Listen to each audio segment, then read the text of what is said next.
খুঁজে পাইতাম। নবী আলাইহিস সালামকে বলেন, হে নবী, আপনাকে এভাবে বয়ানের জন্য পাঠিয়েছি। ইয়া আইয়ুহান নাবিয়্যু, হে আমার প্রিয় নবী, ইন্না আরসালনাকা, নিশ্চয় আমি আপনাকে প্রেরণ করেছি, শাহিদাও ওয়া মুবাশশিরাও ওয়া নাযীরা ওয়া দাইয়ান ইলাল্লাহি বিইযনিহি ওয়া সিরাজাম মুনীরা। একটু জোরে বলি আল্লাহু আকবার। হে নবী, আপনাকে দুনিয়ায় পাঠিয়েছি উম্মতের মধ্যে অনেক কাজ দিয়ে। তার ভিতরে এই আয়াতের ভিতরে 5টা গুণের কথা আছে, 6টা গুণের কথা আছে। 1 নম্বরে ইয়া আইয়ুহান নবী, আপনাকে নবী হিসেবে পাঠিয়েছি। নবী হওয়ার পরে আপনার কাজ হলো, আপনাকে প্রেরণ করেছি শাহিদান, খেয়াল শাহিদান, উম্মতের পক্ষে বিপক্ষে কিয়ামতের মাঠে সত্য সাক্ষ্যদাতা হিসেবে আপনি যেভাবে সাক্ষ্য দিবেন, আমি কিয়ামতের ময়দানে ওইভাবে বিচার করব। আপনি যার পক্ষে বলবেন ওরে আমি ছেড়ে দেব, আপনি যার বিপক্ষে বলবেন তাকে আমি ধরে ফেলবো। নবী আলাইহিস সালাম সাক্ষী দিলে বা না দিলে উম্মতে কে কোথায় কি করে, বান্দারা কে কোথায় কি করে আল্লাহ দেখে কি দেখে না? যুবক বলো, দেখে কি দেখে না? তুমি পাট বাগানে যে গাঁজা কিনা বেচা করো, এদিক পাট হয় না, এমনি সময় পাট কাটা হয়ে যাওয়ার পরে মাঠঘাট খোলা হয়ে যায়, এই সময় গাঁজা কিনা বেচা করা ভারী কঠিন। যত পাট বড় হয় গাঁজা এবার ব্যাপারীরা তত খুশি হয়। খুব নিরাপদ জায়গা, কারণ পুলিশও জায়গা যে দায় ধরতে পারবে না, জড়ায় গড়ায় পড়ে যাবে। তুমি যে জায়গা দাঁড়াইয়া যা করো না কেন, মাইলফিজু মিন কাউলিন ইল্লা লাদাইহি রাকিবুন আতীদ, মুখ থেকে যে কথা বের করবা সে কথা ফেরেশতারা, গোয়েন্দা ফেরেশতারা কাঁধে বসে লেখে এবং সব অডিও ভিডিও করে রাখে। সাথে সাথে আমার আল্লাহ দেখে কি দেখে না? আল্লাহ বান্দাকে যেভাবে দেখেন এই দেখা হিসাবে বিচার করবে না, বিচারের জন্য সাক্ষী ব্যবহার করবেন। আর সত্য সাক্ষী হবে আমাদের জন্য আমাদের নবী। বলেন না সুবহানাল্লাহ। আল্লাহু আকবার। নবী পাক বললেন, আল্লাহ আমি সাক্ষী দেব কাদের পক্ষে বিপক্ষে? আমার সামনে যারা আছে এদের সম্পর্কে বললে সত্য হবে, যারা চলে গেছে পিছনে, আর যারা সামনে আমি মারা যাওয়ার পরে আসবে তাদেরকে তো দেখি নাই আর দেখব না, তাদের ভালো মন্দ আমি কিভাবে বলবো? আল্লাহ পাক রব্বুল আলামিন বলেন, বন্ধু আপনার জন্য আমি একটা কম্পিউটার দিয়েছি। শাহরু রমাদান আল্লাযী উনজিলা ফীহিল কুরআন হুদাল লিন-নাসি ওয়া বাইয়িনাতিম মিনাল হুদা ওয়াল ফুরকান। আপনাকে একটা কম্পিউটার দিয়েছি, ওই কম্পিউটারের ভিতরে আদম থেকে নিয়ে নয়, শুধু আমার সৃষ্টির সূচনা থেকে নিয়ে আপনি পর্যন্ত, আপনি থেকে কিয়ামত পর্যন্ত যা ঘটেছে আর ঘটবে, যা এসেছে আর আসবে, যা আবিষ্কার হয়েছে আর হবে, যা ছিল না আর যা কি বলা হয় হবে, এই সবগুলো ওই কম্পিউটারের মধ্যে আছে। আপনি শুধু সফটওয়্যার চেঞ্জ করবেন, আপনি পৃষ্ঠা উল্টোবেন আর এক একটা করে দেখবেন, আর ওই কম্পিউটার দেখে দেখে আপনি যেভাবে যা বলবেন ওই কথা কেউ অস্বীকার করতে পারবে না, কারণ কম্পিউটারের নামে আমি লিখে দিয়েছি যালিকাল কিতাবুল লা রাইবা ফীহি। আল্লাহু আকবার। এই কিতাবের মধ্যে কোনো সন্দেহ নাই, এই কম্পিউটারের মধ্যে কোনো সন্দেহ নাই। ব্যক্তি জীবনের সংবিধান, পারিবারিক জীবনের সংবিধান, অর্থনৈতিক জীবনের সংবিধান, সামাজিক জীবনের সংবিধান, রাজনৈতিক জীবনের সংবিধান, আন্তর্জাতিক জীবনের সংবিধান, সম্পূর্ণ সংবিধান ওই কম্পিউটারের ভিতরে আছে। কম্পিউটার নাম হলো আল কোরআন। একটু জোরে বলেন, কি কিতাব? কম্পিউটারের নাম কি? যে 6টা বিধানের কথা বলেছি কোরআনে আছে না নাই?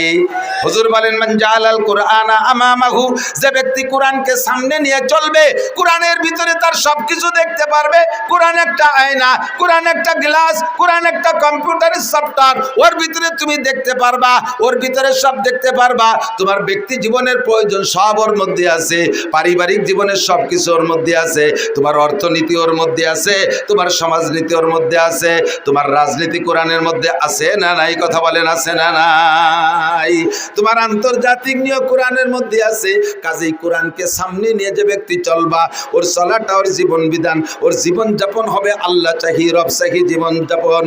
আর যার জীবন যাপন হবে রব চাহি, নবী পাক বলেন কাদাহু ইলাল জান্নাহ, হাসরের মাঠে কোরআন খানকে আপনার সামনে ছেড়ে দেওয়া হবে, আর কোরআন আপনার হাত ধরে দেয়। আপনারা হাত ধরে বেচতে নিতে না, কোরআনে হাত ধরে বলবে তাল মাই, আমার সাথে আসেন কাদা হুইলাল জান্নাহ, কোরআনে হাত ধরে টানতে টানতে জান্নাতের মধ্যে পৌঁছাইয়া দিবে। বলেন সুবহানাল্লাহ। ওয়ামান জালাল কুরআনা খালফা জারিহি, আর যে ব্যক্তি কোরআনকে পিছিয়ে রাখবে, কোরআনের সংবিধান ভালো লাগবে না, কোরআনের আইন পছন্দ হবে না, কোরআনের আইনকে জুলুম মনে করবে, আছে না নাই কথা বলেন? যে যেমন তার স্বভাবও, কোরআনের আইন সবার ভালো লাগার কথা না, সব জিনিস সবার ভালো লাগেও না, কথা কর না কে? আতর, আতর ভালো না মন্দ? আতর আপনাদের ভালো লাগে সবাই? Thank you, welcome. আতর ভালো লাগে না এরকম কোন মানুষ আছে? আছে। মেথররা আতর পছন্দ করে না। সুইপার, সুইপার ওই যে শাড়ি পায়খানা পরিষ্কার করে না, ওরা ওকে পকেটে জীবনও আতরের শিশি পাবেন না। কোদাল একখান গাড়ে, বালতি একটা হাতে, আর সাথে একটা কেরোসিনের টব, আতর নাই। মেথররা আতর সহ্য করতে পারে না। আর সুসো, সুসো চেনেন? শিখে শিখে ওই যে ইঁদুরির মতো রাত্রি টিপ মারে, দিনই দেখা যায় না, কতক্ষণ গায়ে তার তিব্বত আতরের গিরান। একটা শিখে চলে গেলি পারা 3 মাইল দূরিতে টের পাওয়া যায় যে ভদ্রলোক এই জায়গায় গেছে, জেন্টেল এই পথে হাঁটছে, ঠিক না? এই শিখে আতর পছন্দ করে না। বিশ্বাস না হয়, আপনার ঘরে যদি চিকের দ্রব্য থাকে, উপদ্রব্য থাকে, কোনো চাই কোনো মেশিন দিয়ে বাইরে সাফ করতে পারতেছে না, 20 টাকা দামের একটা আতর কিনে ঘর ভরে ছড়াই দেবেন, যে কয়দিন আতরের ঘিরান থাকবে ওই কয়দিন সুসো ঢুকবে না। ওরা এই আতর পছন্দ করে না। আর মেথরে আতর পছন্দ করে না। এক মেথর বাড়িতে বেরোইছে বালতি বুলতি নিয়ে, বাজারের ভিতর দিয়ে হঠাৎ করে যেই গলিতে আতরের ব্যবসা, ওই গলির মধ্যে দিয়ে ঢুয়ে পড়ছে। আর সকালবেলা আতর আলারা দরজা খোলার সাথে সাথে একটা আলগা গিরান বেরোয় না? তেলের দোকানের সামনে তেলের গিরান, ওষুধের দোকানের সামনে ওষুধের দোকান গিরান, জালির দোকানের সামনে মাছের গিরান, ঠিক আছে না? পোলট্রির দোকানের সামনে পোলট্রির দুর্গন্ধ, এর তো সব জায়গায় আছে। তা আতরের দোকানে যখন খুলছে, এর মধ্যে ওই ভদ্রলোক গেছে বালতি বুলতি আতে হয়ে, আলগা গিরান নাকে আইসে মাথায় চক্কর দিয়ে পড়ে গেছে। আর আতর ব্যবসায়ীরা তো স্বাভাবিক একটু হুজুর কিলাসের বয়তে, হুজুর কাঁপতি কাঁপতি ডাক্তার কবিরাজ নিয়েছে, আল্লাহ যে বিপদ আপদ, এমনি আমাকে নামে বোমা মারার দোষ। শেষে না কলেজে এই হুজুর বোমা মারছে ভিতরে। তিনি ডাক্তার কবিরাজ আইনিয়া চিকিৎসা করে সুস্থ করার চেষ্টা করতেছে, কোনোভাবে হুশ হয় না। লোকজন তো চলে আসছে ধরো। এরপরে ওর বাইরে, ওর পকেটেতে মোবাইল বেরোয়, বাইরে ফোন দিছে, আপনার ভাই এরকম অজ্ঞান হয়ে পড়ে গেছে বাজারের ভিতরে, তাড়াতাড়ি আসেন। তো ভাই জিজ্ঞেস করছে, পড়ছে কোথায় তাই কও, ও তো যে কোনো জায়গা পড়া লোক না। দেশের যত পচা পায়খানা আমরা ওরে যে সাফ করি, যত দুর্গন্ধ হোক, 4-5 দিনে পচা লাশ, তাও ওরে যে উঠোই, পুলিশে আইসে দমেও হাত দেয় না, ওই উঠোই সেগুলো। ও তো যে কোনো জায়গা পড়া লোক না, হাট তো হেভি। পড়ছে কোথায়? কয় খালেক মোল্লার আতরের দোকানের সামনে। ওর ভাই কয়, হ্যাঁ আমিও তাই জানি, ও যে কোনো জায়গা পড়া লোক না। এখনো কি ওখানে? বলে হ্যাঁ এখনো ওখানে। ওই জায়গার রাইখে ডাক্তার বাইটে খাইলে হুশ হবে না, ওখান থেকে সরাও। আপাতত ওই পায়খানার দ্বারে নাও, না একটা পোলট্রির দোকানের সামনে নাও, ও যা পছন্দ করে ওখানে নিলে হুশ আসবে। আর যদি পারো একটু পচা পায়খানা নাকে মাখায় দাও, তাহলে আর ডাক্তার লাগবে না।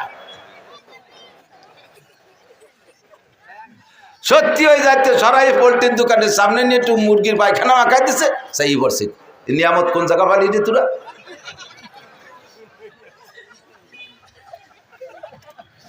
কদরে গওহার সাবদান দিয়া বিদানাত জওহারি, কদরে গওহার জাব সাবদান দিয়া বিদানাত জওহারি, কদরে গুলবুল বুল বেদান দিয়া বেদানাত সাপরি।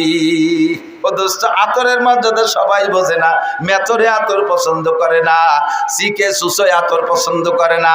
কিন্তু এইগুলি কি আতর ভালো না মন্দ? মন্দ না ভালো? আল্লাহ পছন্দ করে।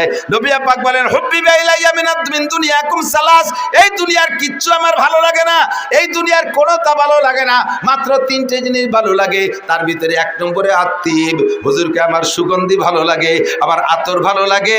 নবী পাক রাস্তায় দিয়ে বিনা আতর মাখা লাগানোতেও যদি কদ্দূর হেঁটে যাইতেন 3-4-5 মাইল দূরের থেকে সাহাবায়ে কেরাম কের কাছে জিজ্ঞাসা করা লাগতো না, এমনি টের পাইতো এই পথে হুজুর গিয়েছেন। হুজুরের লুকআপ দিয়েছিলেন বিতি বিন নাসার খুশবু ছড়ানেওয়ালা। নবী পাক হেঁটে গেলে গায়ের থেকে একটা সুগন্ধি বের হইতো। আমার নবী যখন ঘামে যাইতেন গাম ও আতরের চাইতে সুগন্ধি ছিল। সাহাবায়ে কেরাম গায়ের থেকে শিশি বোতল ভরে রাখতেন নবী পাকের ঘাম, আর এই বিভিন্ন মূল্যবান সময় ওই ঘামকে আতরের কাজে ব্যবহার করতেন। আতর পছন্দ করেন ফেরেশতারা, আতর সুগন্ধি পছন্দ করতেন নবী রাসূলরা। আতর পছন্দ করে জিন ফেরেশতারা, আতর পছন্দ করে রুচিশীল মানুষরা, আতর পছন্দ করে না মেথর আর সুইপার। কতক্ষণ কোরআনের সংবিধান ভালোবাসে আল্লাহ, কোরআনের সংবিধান ভালোবাসে ফেরেশতারা, কোরআনের সংবিধান ভালোবাসেন আম্বিয়া আলাইহিমুস সালাম, কোরআনের সংবিধান ভালোবাসে আবু হানিফা, শাফি, আহমদ, মালিক, বুখারী, মুসলিম, তিরমিজিওয়ালা, আব্দুল কাদের জিলানী, মুঈনুদ্দিন চিশতি, নিজামুদ্দিন আউলিয়া, কুতুবউদ্দিন বখতিয়ার কাকি, শাহ ওলিউল্লাহ মুহাদ্দিসে দেহলভী, শাহ আব্দুল কাদের মুহাদ্দিসে দেহলভী, শাহ আব্দুল কাদের জিলানী রহমাতুল্লাহ আলাইহি, আরে আশরাফ আলী থানভী, হুসাইন আহমদ মাদানী, রশিদ আহমদ গাঙ্গুহি, আশা শামসুল হক ফরিদপুরি, মোহাম্মদুল্লাহ হাফেজি, মুফতি আব্দুল গফফার, মুফতি ইসমাতুল্লাহ কাসেমি। আমার এলাকার নামাজি মুসলমান, আমার এলাকার মুসলমান, আমার এলাকার মুসলমান, আমাদের দুনিয়া বাঙালি মুসলমান কোরআন ভালোবাসে, কোরআনের সংবিধান ভালোবাসে। কথা বলেন। যেই কোরআনী সংবিধান ভালোবাসে না তারে আমরা কি বলতে পারি? যে আতর পছন্দ করে না তারও যা বলতে পারি। কোরআনী সংবিধান যে পছন্দ করে না তারও সেই মেথরা আর সিকে বলতে পারি। ওটা সুইপার আর সিকিয়া, সুইপার আর দাঁড় কাউয়া। কাউয়া সেরেন কাউয়া, কাউয়া দুই প্রকার, দাঁড় কাকার পাতিকার। তার ভিতরে দাঁড় কাউয়াটা হলো বেশি নোংরা জাত। ও পাইছে বিলির মধ্যে যাইয়ে চকের মধ্যে যে একটা শামুক পচা শামুক, শামুক পয়সে শীত হয়ে রয়েছে, ভিতরের মাংসটা পয়সে আর পোকা বিড়বিড় করতেছে। ও তো খুশিতে বাঘ একে চুমুকি বোতল খালিয়ে ফেলেছে। এরপরে এত গিরানালা বোতল, দুনিয়ায় যত যা কিছুতে দুর্গন্ধ আছে তার ভিতরে অন্যতম দুর্গন্ধ হলো পচা শামুক আর পচা ডিম। এর চাইতে বেশি দুর্গন্ধ আর কোনোটাই নাই। আছে এর চেয়ে বেশি দুর্গন্ধ হলো গালে গন্ধ। গালে গন্ধটা এর সব চাইতে বিশ্রী লাগে। কতক্ষণ এ আইসে গেছে একটু কয়েছিয়ে যাই, এটা আদব আদর্শ। অনেকে মোহাব্বতের ঠেলায় একেবারে কাছে আইসে নাকের পর মুখ নিয়ে মুখ মিশে কথা কইতে চায়। আমার মুখে একটা গন্ধ আছে, এটা আমি টের পাই না। যদি আমি টের পাইতাম আমার মুখের গন্ধ, তালি ওই গন্ধে বমি হতে মরি যেতাম। যার যার মুখের গন্ধ সে টের পায় না, একজনেরটা আর একজনের খারাপ লাগে, ঠিক না? নাকের পর আইছে মুখ মিশাইয়া মোহাব্বতের ঠেলায় মুখ মিশাই কথা বলতেছে। এত যে কই যে ভাই একটু সরিয়ে বসেন, আর কি কয়ে সরাবো? যদি কই তোমার গালে গন্ধ তাহলে ওর কষ্ট হইবে না, তা তো কোয়া যায় না। কিন্তু বক্কাত করিয়েছে নাকতিছে নাকের মধ্যে, মাথা ঘুরিয়ে যাচ্ছে ওর গালের গন্ধ জ্বালায়। দায় থেকে জায়গায় জায়গায় আমি কই ভাই আমার মুখে একটু গন্ধ আছে, আপনার কষ্ট হতে পারে, একটু সরিয়ে বসেন। এছাড়া আর কি কব? কন্দি দেই। মানুষের সাথে কথা বলার আদব হলো দূরত্ব বজায় রেখে কথা বলা, দূরত্ব বজায় রেখে কথা বলা। মুখের সাথে অনেকের মুখে একটু কথা বলার সময় থুক সেটে হালকা বার্তা সিটে পারে, এটা কোনো আইব না, এটা আল্লাহ যারা যেরকম বানাইছে। এখন এই মুখ থেকে থুক সেটে আপনি মহির বয়সে কথা বলতেছেন, গাল ভরা পান রয়েছে, ফস করে স্প্রে অতি তালে রয়েছে।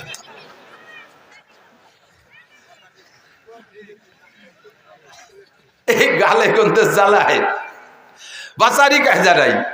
এই আমি আর লেখত ভাই দুইজনে যাচ্ছি এই ঢাকা, হাফিজুর রহমান সিদ্দিকে দাওয়াত দিয়েছে, ওরইনে দুপুরে কানার দান। আমরা একসাথে গেছি, সে সময় ব্রিজ চালু হয়নি, ফেরিতে উঠছি। এই নগর কান্দা না সালতার কেটা যেন একজন যুবক ফেরির ওই মাথাতে আমারে দেখিয়া লোকের মধ্যে যে মার করতে করতে ছুটে চলে আইছে। আয় সেই জড়ায় ধরছে, এমন ভেবে আংটার মতো জড়াই দিকে হুজুর কান্দে দিয়েছে না, আইসে দিয়েছে তা জানি না, গলা জড়াই দিয়ে ওই পাশে মুখ। সারা জীবন ধরে আপনারা দুইবার দেখছি, তার প্রথম আজকে। সারা জীবনে আমার দুইবার দেখছি, তার প্রথম বলে আইস। আইস প্রথম হলি আর দুইবার হতে আর একদিন কবে? আর একদিন আগে এক জায়গা, তো সেদিন আগে না প্রথম না আজকে প্রথম। হুজুর কুচিতি মনে নাই কি খবরের পাইনি। এই খুশি হতে যাই ওদারে কানতিছে না হাসতেছে জানি না, গাল ভরা ছিল খয়ের দিয়ে কাঁচা সুগার দিয়ে পান খাওয়া, ফস করে 12 এবার পিঠ স্প্রে হয়ে গেছে, লাল হয়ে গেছে। তোমার এত ভালো জানতে হয়েছে কিনা? পচা শামুক, পচা ডিম, গালে গন্ধ, জম্মের খুব দুর্গন্ধ, এটা খুব ঘৃণিত গন্ধ। দাঁড়কাও এবার পচা শামুকেরটা পাইয়া ভিতরে মালটুক চুমুক দেখাইয়া বোতলটারে এই শামুকটারে মুখে করে নেউড়াল দিয়ে যাইয়া দাঁড়াইছে নারকেল গাছের ডালের পর। নিচের দিক তাকায় দেখে গোলাপের বাগান, জবা ফুলের বাগান, হাসনাকিনের বাগান, রজনীগন্ধার বাগান, বিভিন্ন ফুল দিয়ে একটা পার্ক বানাইছে, একটা বাগান বানাইছে। ওর ভিতরে গোলাপের ডগায় একটা বুলবুল পাখি বসা।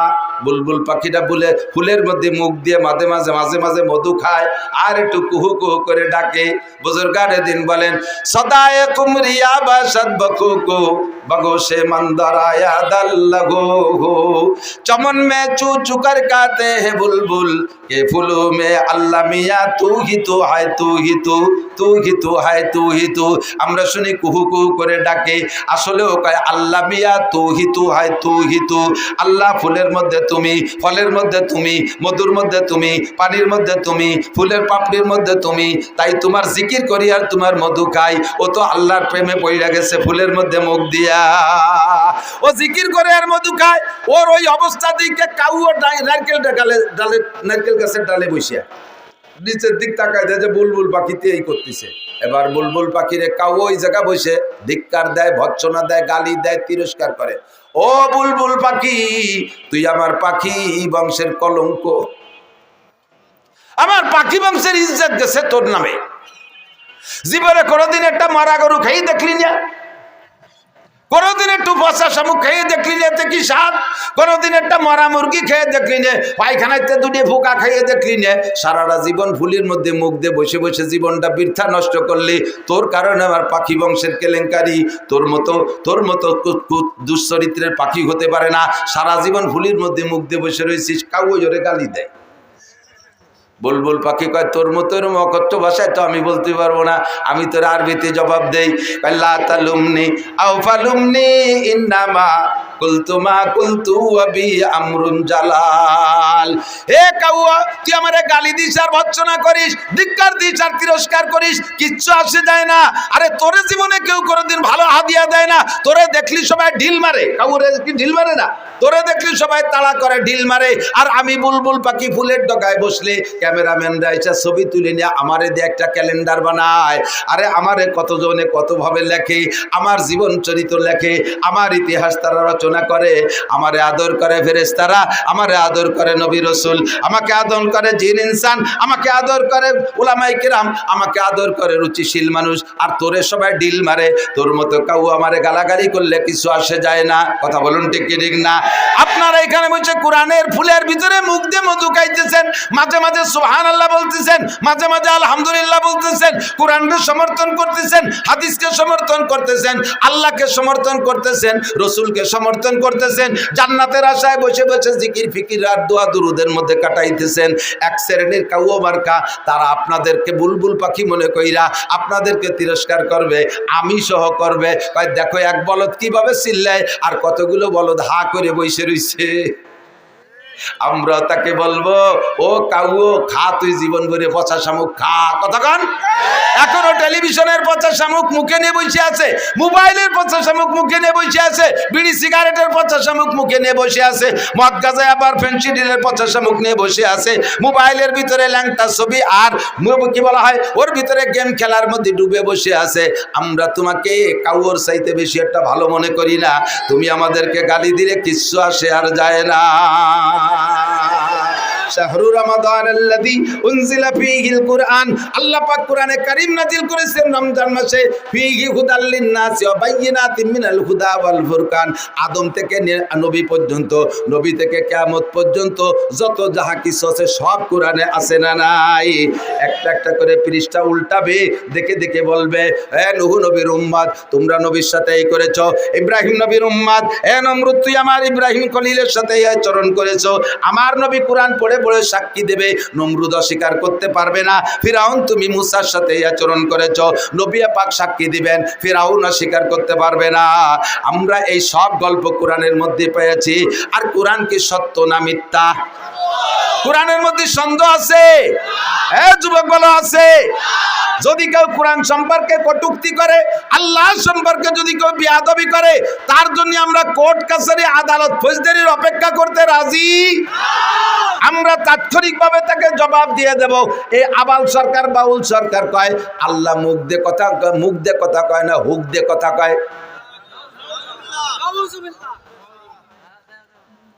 এ বাউল ভক্ত, নগরকান্দা সালতা ফরিদপুরের বাউল ভক্ত যদি কেউ থাকো, কিয়ামতের ময়দানে যদি আখিরাতকে বিশ্বাস করো, আল্লাহর সামনে দাঁড়াইতে হবে বিশ্বাস করো, আজকেই তওবা করো তোমার বাউল গানকে, তোমার বাউল ফাউল। এই আবাল ফাউল কত বড় জঘন্য কথা বলেছে। কয় আল্লাহ এক মুখে পাঁচ কথা কয়। তাহলে আল্লাহ কি মুখ দিয়ে কথা কয় না হুক দিয়ে কথা কয়? তার মানে পাছায় দিয়ে কথা কয় নাকি আল্লাহ? কি কয় আল্লাহ এক মুখে? কয় আল্লাহ একবার কয় আউয়ালু মা খালাকাল্লাহুল ইশক। আল্লাহ প্রথম কইলে আমি ইশক বানাইছি, একটু পরে আবার কয় আউয়ালু মা খালাকাল্লাহু নূরি। আল্লাহ একটু পরে কয় আমি সর্বপ্রথম নূর বানাইছি, মুহাম্মাদের নূর। এরপরে একটু পরে কয় আল্লাহ কয় আউয়ালু মা খালাকাল্লাহু আরশ, আমি আল্লাহ সর্বপ্রথম আরশ বানাইছি। এরপরে কয় আউয়ালু মা খালাকাল্লাহুল কলম, আল্লাহ সর্বপ্রথম কলম বানাইছে। এরপরে আবার কয় আউয়ালু মা খালাকাল্লাহুল কদর, আমি আল্লাহ সর্বপ্রথম তকদির বানাইছি। তাহলে সর্বপ্রথম কয়বার হয়? আল্লাহ এক মুখে পাঁচবার সর্বপ্রথম কয়। আল্লাহ কি মুখ দিয়ে কথা কয় না পাছায় দিয়ে কথা কয়? এই বেয়াদবি আচরণ করেছে আবাল সরকার। ওরে কি শুধু জেলে আটকাইলে হবে না, ফাঁসি দিতে হবে? যুবক বলো, ওরে কিসে দিতে হবে? কিসে দিতে হবে? ওরে 1000 বার ফাঁসি দিল এই বিচার হয় না, কথা বলেন? ওরে ফাঁসি দেওয়ার পরে পোড়াইয়ে শেষ করে দেওয়া উচিত। যেহেতু পোড়ানো এটা আল্লাহর বিচার, মানুষে পোড়াইতে পারে না, কাজেই সে থেকে বাদ দিলাম। কিন্তু তারে ফাঁসি না দিলে আমাদের কলিজা ঠান্ডা হবে না।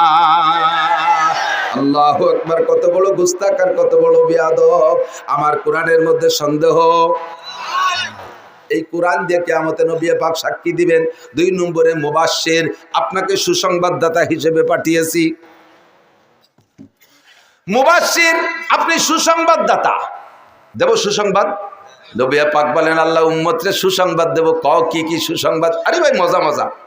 মানুষকে সুসংবাদ দিলে তার ভিতরে আগ্রহ বাড়ে, নির্ভয় দিলে কাজের প্রতি তার আগ্রহ বাড়ে। না কোনো ভয় নাই। দেখেন না, যুবককে লাগাই দিয়েছেন, তোরা কর আমরা আসি পিছনে। তখন যুবকরা দড়িয়ান্তি কলি বান্ধি নিয়ে আসে, আটা দিতি কলি দৌড় দেয়, বাড়ি দিতি কলি গুলি এড়িয়ে দেয়। কারণ পিছনে খুঁটো শক্ত আছে। মেড়া কোদে খুঁটোর বলে, মেড়া কোদে ফুটোর বলে। কারণ বড় একটা ষাঁড়, ওর পিছনে দড়ি মুটাই দিয়ে বান্ধাবি দেয়, সামনে আর একটারে সিঁড়ি ফেলাই দেয়, আয় খালি। এই গরুরে ভয় দেয় কি দিয়ে? কন্দি মাটি খসে, আর পাউ দিয়ে মাটি খসে, আর শিং দিয়ে খসে না। এর মানে কি জানেন? ওরে কয় আয় তোরে কয়বর দেবো, আয় তোরে মাটি দেবো। পিছনে দড়ি যত শক্ত হয় আর এর কুন্দি মারতে তত জোর হয়। আল্লাহু আকবার! উম্মতকে যদি সুসংবাদ দেওয়া হয় তাহলে উম্মত আমলের প্রতি আগ্রহী হয়। এজন্য আল্লাহ পাক নবী পাককে বলেন মুবাশশির, হে নবী উম্মতকে সুসংবাদ দেন। হুজুর বললেন আল্লাহ কি সুসংবাদ দেব? কয় সর্বপ্রথম সুসংবাদ আমাদের সর্বপ্রথম সুসংবাদ হলো কুল ইয়া ইবাদিয়াল্লাযীনা আসরাফু আলা আনফুসিহিম।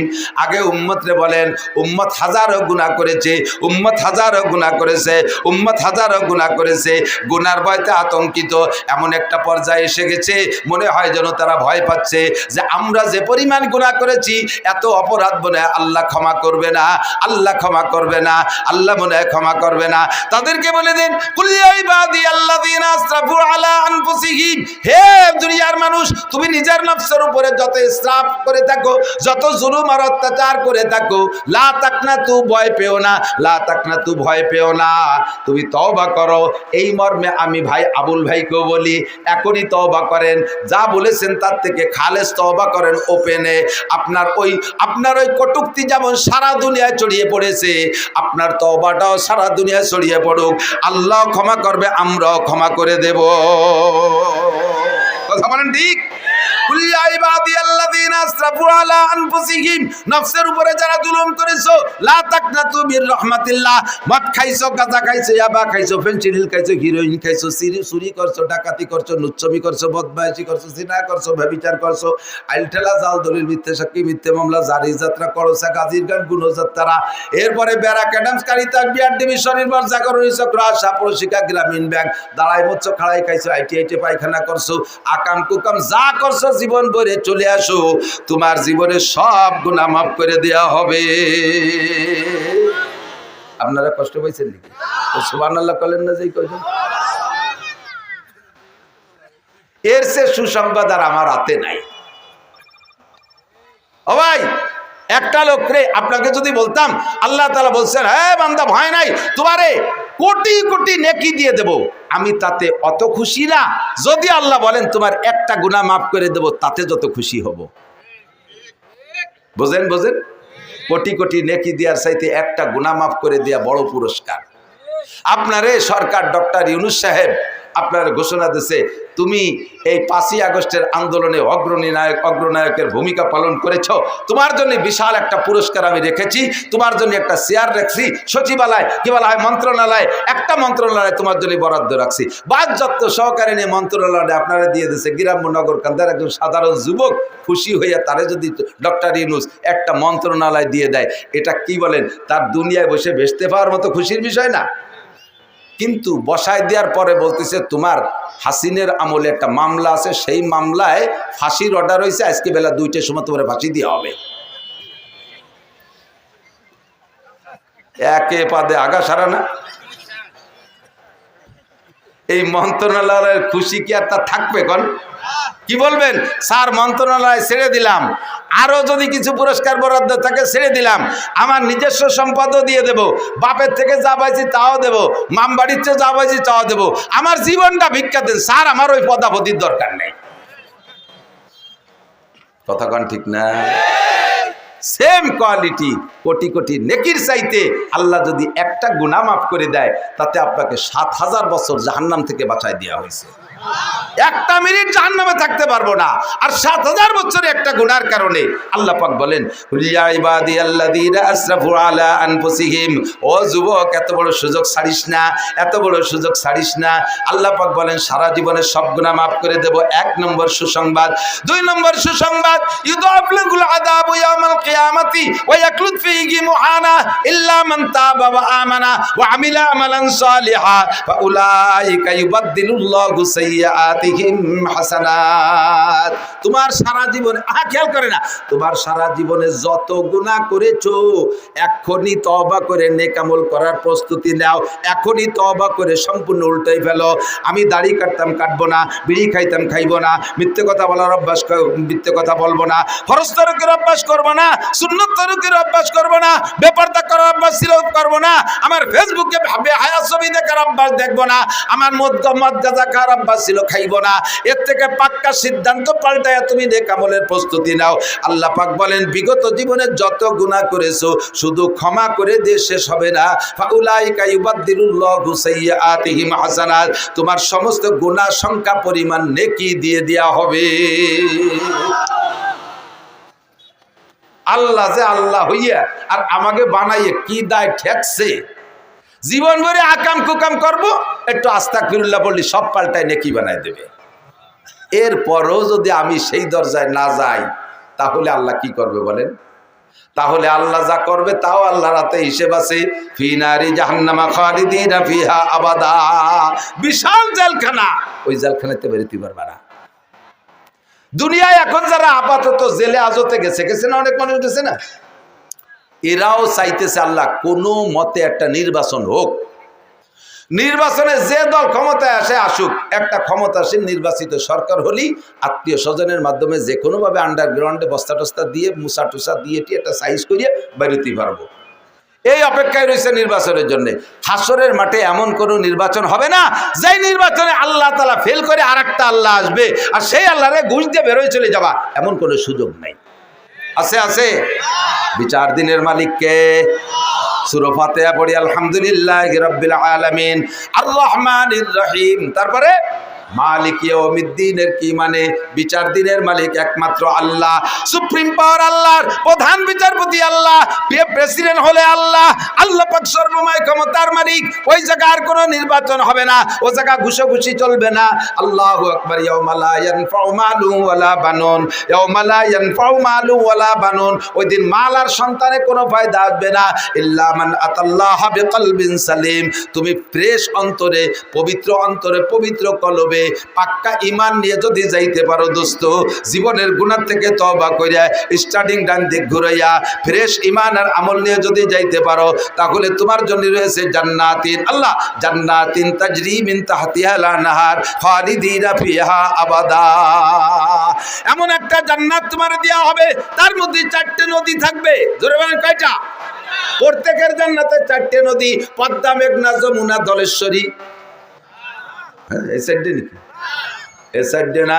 একটা হলো সারবাতান সায়েগাল্লি সারিবিন, কলিজা ঠান্ডা করার মতো শুধু শরবতেরই নদী হবে। ও জায়গা চিনি কিনে শরবত খাওয়া লাগবে না, রুয়াবজা কিনে নিয়ে যাওয়া লাগবে না, শরবতের নদী হবে। আসালাম মুসাফা 2 নম্বরে মধুর নদী।